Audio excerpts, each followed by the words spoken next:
All right, so this is a Colt M4 with a milspec trigger.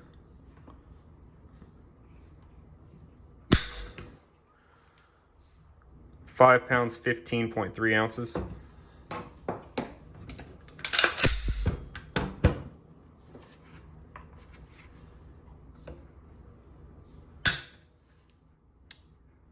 £5, 9 ounces.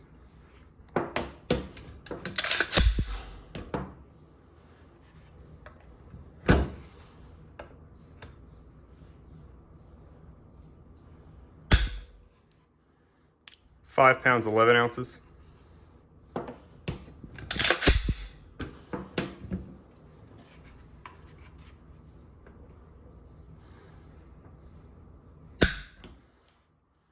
£5, 11 ounces.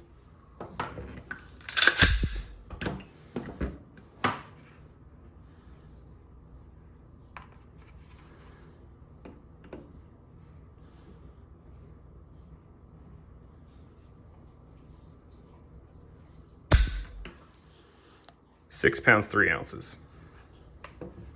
All right, so this is a 14.5-inch pinned and welded mid-length gas AR on a PSA lower with a Fostech Echo AR2. Let's see what the trigger pull weight is on average on that.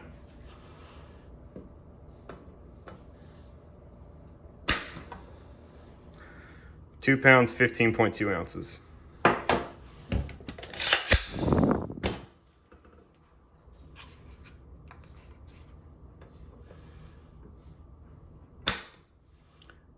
£3, 6 ounces.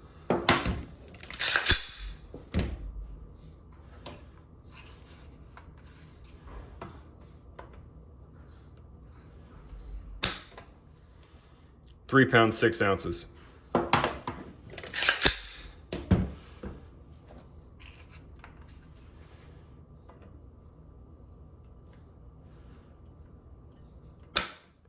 £3, 11 ounces.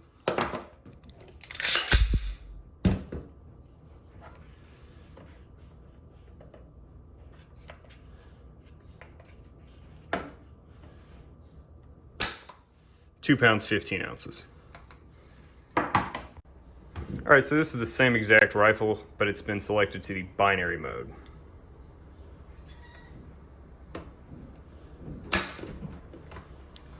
Let's see, 5 pounds, 1.9 ounces.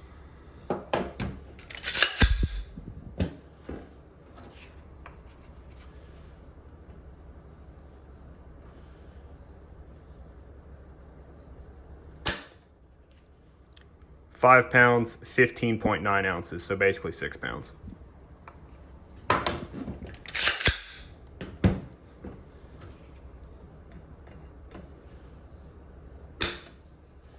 £5, 10 ounces.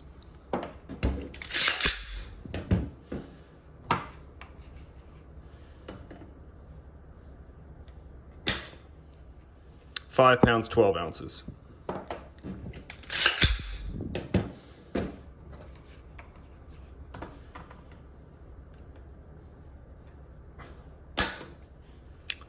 £5, 15 ounces.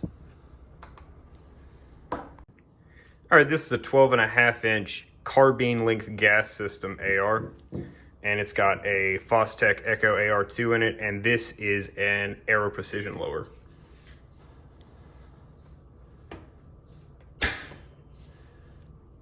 £3, 4 ounces.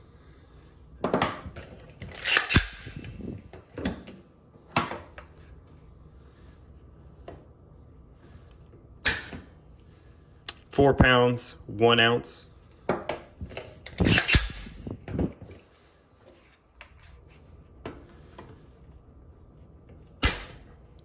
£3, 5 ounces.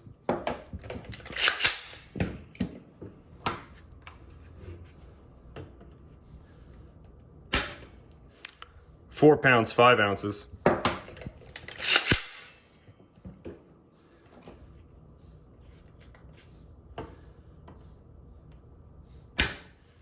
And £3, 5 ounces. All right, this is the same exact setup, but it's set to the binary mode.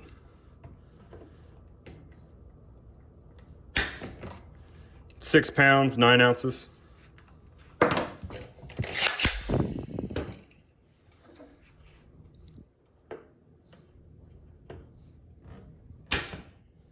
£5 pounds, 5 ounces.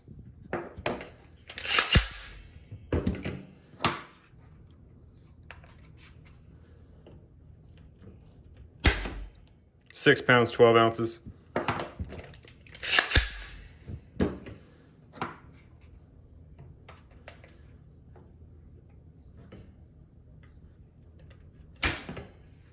£6 pounds, 14 ounces.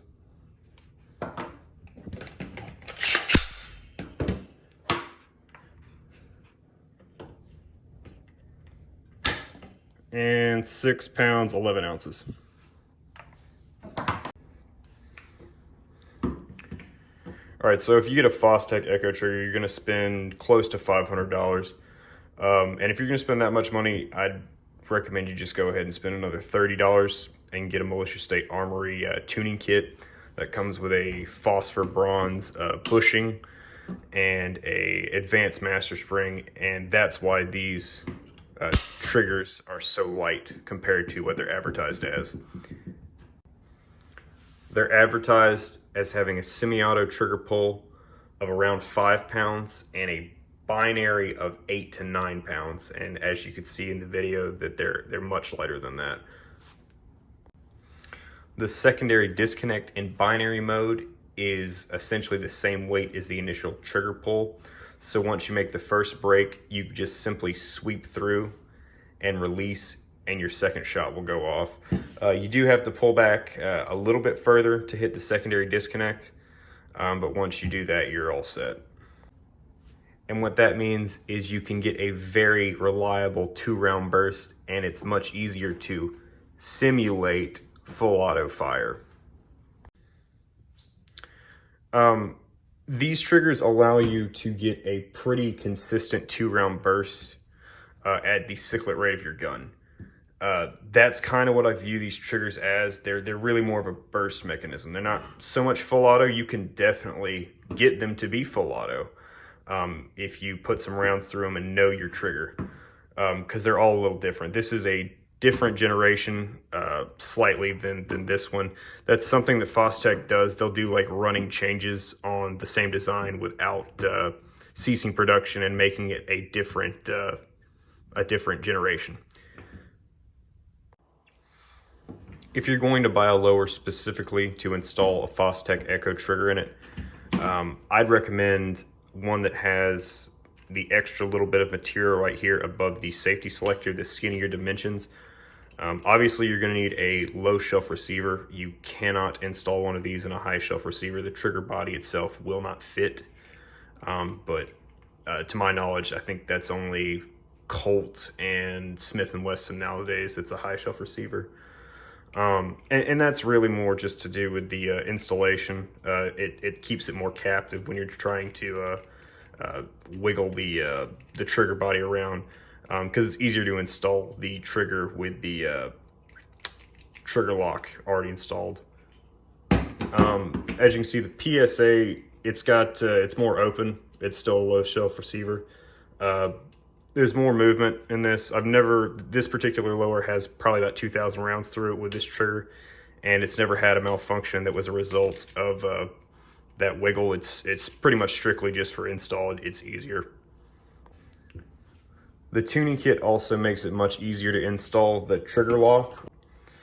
All right, so you might be asking yourself, why would I buy a Fostech Echo AR2 for $480 when I could buy a Franklin Armory AR-C1 for like $386? My main reasoning was the trigger lock, which is essentially a auto sear. This lower originally was set up on a 14.5 mid-gas gun. That's got a maximum rate of fire of like 725 to 750 with an H2 buffer and a standard spring. That's only 360 trigger pulls a minute and some change. I can definitely outrun that. Most of the people watching this video can outrun that. So that's something to consider. All right, so if you were thinking about getting a Fostech Echo AR2, I hope this video was helpful. With the tuning kits in them, they have very light trigger pulls. They're very smooth. The reset is slightly affected in the semi-auto position with the, I think it's the bushing that causes that, not the advanced master spring. It's not as snappy of a reset, but it's manageable. They're not quite as reliable as milspec, but they're still plenty reliable. This lower, probably with this trigger group, I'm guessing right around 1,000 rounds, this couple thousand rounds. They're not as reliable as milspec. They're close, but then again, milspec is dead simple. These are kind of a clockwork, not gonna lie. They're a bunch of small moving parts in there. There's stuff that could go wrong for sure. But in general, that hasn't been my experience. So I would recommend them if you're looking into them. They're a little pricey, for sure. They're probably a little bit more expensive than they should be. Are they worth it? That's really up for you to decide. Remember to like, share, and subscribe.